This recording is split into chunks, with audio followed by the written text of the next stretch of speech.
Қазіргі нарықтық экономика жағдайында Қазақстанның әлеуметтік құрылымы бұрын соңды болмаған күрделі өзгерістерге ұшырап отыр. Егемендік алған уақыттан бері республиканың әлеуметтік құрылымында жаңа таптар, топтар, жіктер пайда болды. Олар бизнесмендер, кәсіпкерлер, фермерлер, банкирлер, алуан түрлі жеке фирмалардың, дүкендердің, қонақ үйлердің, мейрамханалардың тағы басқа жекеменшік иелері. Қоғамдағы белгілі бір әлеуметтік экономикалық топтар екінші бір топтарға ауысып өтіп жатыр. Демографиялық жағдай, ел, жұрттың миграция мәселелері де ерекше болып отыр.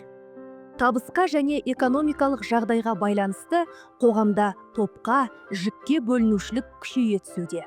Осылардың салдарынан ауқатты, дәулетті, орташа адамдар пайда болды.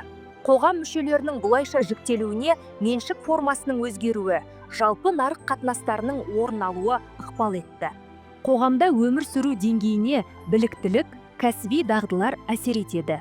Ғылыми деректер кәсіби мамандардың өмір сүру деңгейі жұмысшылардан жоғары екендігін дәлелдейді.